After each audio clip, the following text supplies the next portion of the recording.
Outstanding, the ultimate accolade for teachers.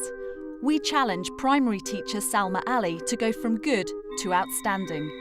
A top inspector observes one lesson. 2 experts will fine-tune her practice and improve her presentation.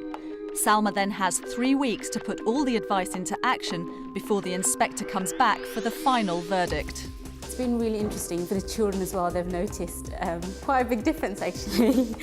Some of them have been asking, why are you smiling so much?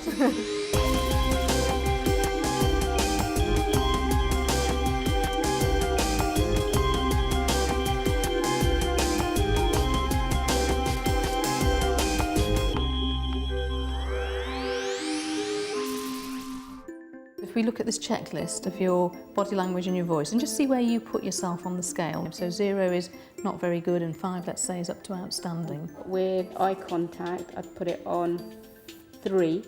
Actually, volume, I think I'm quite loud.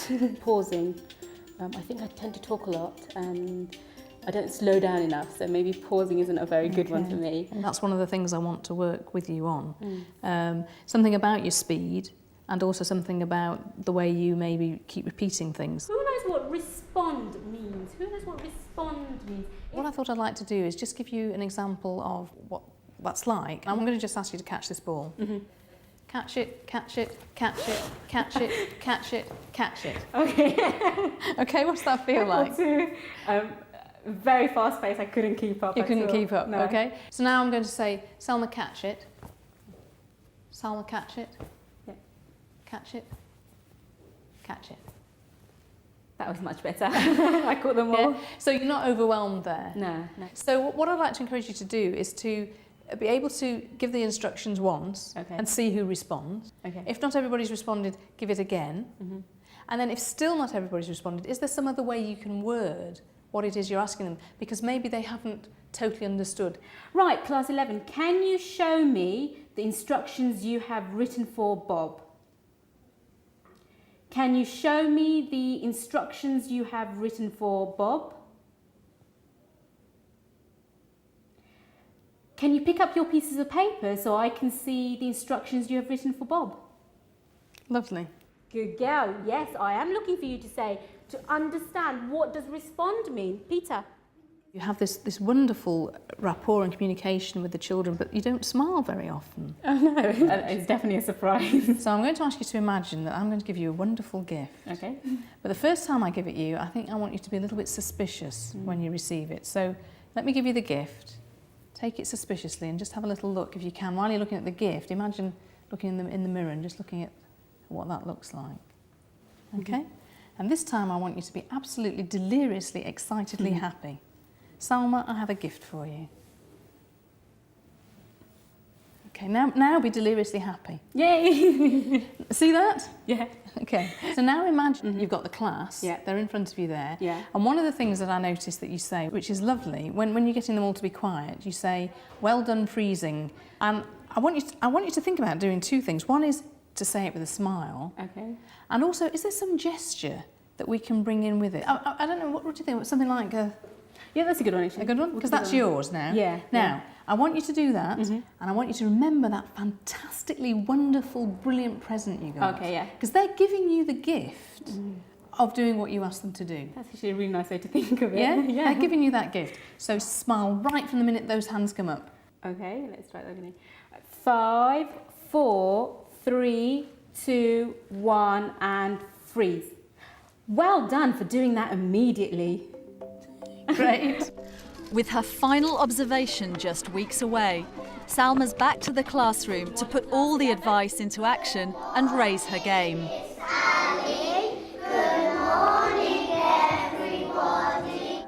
Well done, Alex. I really like the way you were sitting and waiting. Well done, Liam. Thank you very much. Right, today we're going to be learning how to label features of a Victorian home. Can you tell your partner, what did you draw in your Victorian drawing room? A radiator and a piano. Like Jane was saying, it's not just about talk for writing, it's about talk for learning. So I've been structuring the talking a lot more. Miss Sobey, can you please tell me, what might you have in your Victorian drawing room? I might have a fireplace. So, I want everybody stand up. Tell your partner, what do you have to do today? Label all the things. The talking is developing more in the sense they're not just saying one-word answers, they're talking in full sentences. Can you tell me your sentence, please? This is a window. This is a table. They all are getting used to the idea that whatever they talk about is related to the task itself. Remember, you can look at your human sentence if you get stuck. You can always look back and think, where did this go? Islam, would you like to tell us your full sentence? This is a writing desk. I was very conscious about keeping the talking consistent, so not forgetting that I could use it in the middle of the lesson. Why would you have a writing desk in your Victorian living room? It's because I don't have a computer. And then I did it also at the plenary, but I didn't do the same thing over again at the plenary. I got them to think about one thing that they have learnt. About Victorian living room. So the talk for learning went throughout. And freeze! Orange table, super duper. I think another area is a smiling. Well done, blue table. I like the way you're all sitting and waiting for me. Automatically they're picking up on it, and the other kids are picking up on it because they want that smile as well. To get more advice on moving to outstanding, Salma reflects on last week's observation with Deputy Head Teacher Ian Mullaney. Just thinking time now, and once you've thought about it, you can tell your partner. If you see there, I think you could have waited a bit longer there. Yeah, because I think that one of the things that lots of teachers do is that they don't allow enough thinking time for the children. What do you think is sort of a good enough time to wait without ensuring that the pace of the lesson is going well? It's difficult because it depends actually as well on year group. But for these younger children, I would say between 20 and 30 seconds. Okay. And it will feel like a long time, but it's actually not in terms of their thinking process. Right, this morning. I want you to get your thinking caps on because we're going to start thinking. What is this story called?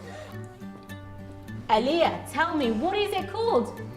The leopard's drum. Who are the characters in the story? I'm going to give you some time to think about it. Okay, so thinking time is silent time. I did try the giving them more time to answer, and what I've been doing is counting to 10 in my head. And I think I actually really enjoy just staying really silent because then it gives me a chance to observe. Off you go, become the character. Freeze! I am the boastful leopard. I am the fierce leopard. Very good answer. Hello, Jane speaking. Hi Jane, it's Salma. Salma talks through her lesson plan with literacy consultant Jane Scoley before tomorrow's final observation. Sort of learning intention is to be able to write sentences about things that we could wish for. Good. I think my biggest fear is the timing. I'm just really worried and conscious of the timing. And what I was thinking, I was kind of trying to weigh up between whether I should do a human sentence because that's kind of models the structure, and it also probably will tie in with lots of things like capital letters at the beginning and full stop at the end, or whether I should write it. Good thing about the human sentence is it's very practical, it's very kinesthetic. Yeah. But if you're thinking about the pace, perhaps this might not be the best lesson to use it in. It might just be best for you to do modelling. Thank you so much for all your help and advice. It's been really valuable. Being to work with you, Salma. I wish you all the best for the future. I hope I will be outstanding for Claire. I can only wish for the best. It's the day of Salma's final observation. Claire Gillies is back and it's crunch time. I think I'm going to have a fantastic lesson today. With all that expert advice and weeks of practice behind her, can Salma make it from good to outstanding? This morning, we're going to start with our story map. And everybody stand up. We'll do a quick reminder. Once upon a time, leopard played his magnificent drum. Then he gave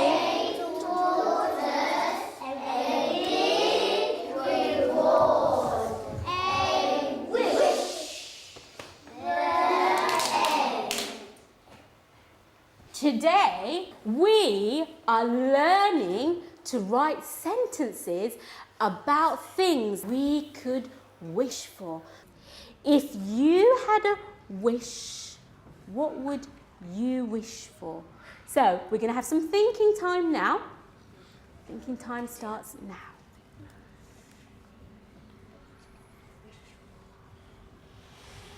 Right, can you turn to your partner and tell your partner, what would you wish for?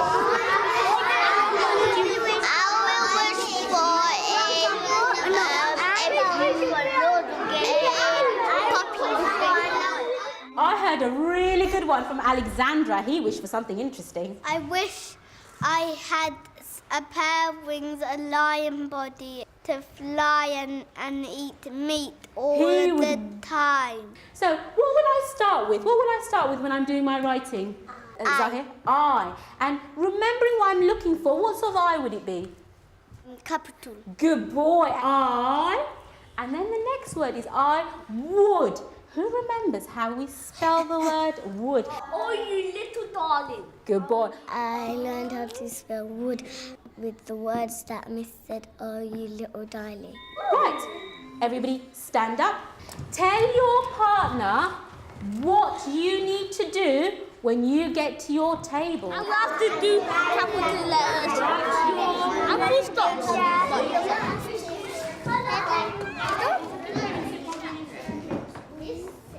Good boy. I would. What would come next? Wish. Why do you want a tortoise? Why would you wish for a tortoise? Because he's clever. Because he's clever. Oh, that's a good reason, yes. I like that. Would you like to write that down? So I'm going to give you your pencil. Where am I going to get you to start? At the top. Very good. Right. Kausa, would you like to read your work to everybody? I would wish for laser eyes because it is mega eyes from Council. Very good. Right, you can all carry on with your wishes, and I'm going to come round for those of you who's finished and tell you what else you can do. Right, have you all finished? Now, as a table, I want you to think about somebody you really, really like and a wish for them. I would like my friend Liam to have a new PSP. 5, 4, 3, 2, 1, and freeze. I want you to look at your work now, look at your work, and think, can I write sentences about things we could wish for? If you could do that, show me your double stars up. Very good. Right, and 5. So has all Salma's hard work paid off? Well, Salma, really, I can feed back to you what you said at the beginning of the lesson, because you said, I'm going to have a fantastic lesson, you're all so ready for learning, and I think you did have a fantastic lesson, which perhaps in Ofsted speak would be called outstanding, wouldn't it? Because they did learn so much, and there were so many lovely features all the way through that sort of cumulatively came up to a really outstanding lesson. The repetition at the beginning was just such fun in the sense of, well, waking them up for a start, and it showed they'd really got the story fixed in their minds. So that was a great starter. And we then moved on, in a sense, to lots of clear, excellent routines that I know don't come overnight. You've moulded them into a very responsive group who really want to learn. Then you had a lovely fun way to remember the word would, which they all quite clearly remembered. And my gosh, some of them can spell some really quite tricky words, can't they? And meanwhile, on the middle table, your learning support assistant was doing grand stuff with the 3 children she had. They certainly moved forward in that lesson. I mean, when you looked around, practically all of them were beavering away. So that was a really successful lesson, so thank you very much indeed for letting me join it. I thoroughly enjoyed it. Well, thank you very much for all your valuable feedback.